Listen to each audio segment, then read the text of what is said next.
Front രണ്ട് main text ആണ് പോയേക്കണത്. ഇതൊരു മെയിൻ ടെക്സ്റ്റും അതൊരു മെയിൻ ടെക്സ്റ്റും. അതിന്റെ അവിടെ ഒരു സാധനം കണ്ടോ, അതെന്താണ്? ഓക്കെ, ഇനി നമുക്ക് എന്തിനാണ് ഈ ഒരു വയലറ്റ് കളർ ഇത് കൊടുത്തേക്കണേ? ഭംഗിക്കാണോ? ഇല്ല. സപ്ലൈ എങ്ങനെയാണ് വന്നത്? സപ്ലൈ പോണയാണോ വന്യാണോ? രണ്ട് പവർ സോഴ്സ് ആണ് നമുക്ക് ഇവിടെ വരുന്നത്. ഏതൊക്കെയാണ്? ഒന്ന് ട്രാൻസ്ഫോമർ 3 പിന്നെ DG. രണ്ടിന്റെ റേറ്റിംഗ് എത്രയാണ്?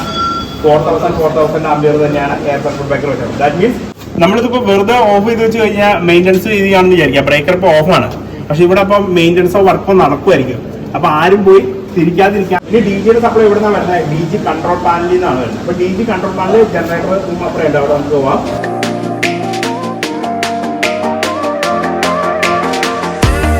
ഓയില്, ആ ഓയിലിനെ കൂൾ ചെയ്യാൻ വേണ്ടിയിട്ട് നമ്മൾ റേഡിയേറ്റർ യൂസ് ചെയ്യുന്നത്. പിന്നെ അതിന്റെയൊക്കെ ഫിൽറ്ററുകളാണ് കൂടുതൽ. എയർ ഫിൽറ്ററുകൾ, എയർ ഫിൽറ്റർ ഒക്കെയാണ് ഈ കൊടുത്തേക്കണേ. പിന്നെ ഇത് ഓയിൽ ഫിൽറ്റർ, ഫ്യൂവൽ ഫിൽറ്റർ, അങ്ങനത്തെ ഫിൽറ്ററുകളാണ് ഈ കാണുന്നത്. അവിടെ DG സിംഗ്രണൈസേഷൻ പാനൽ വരും.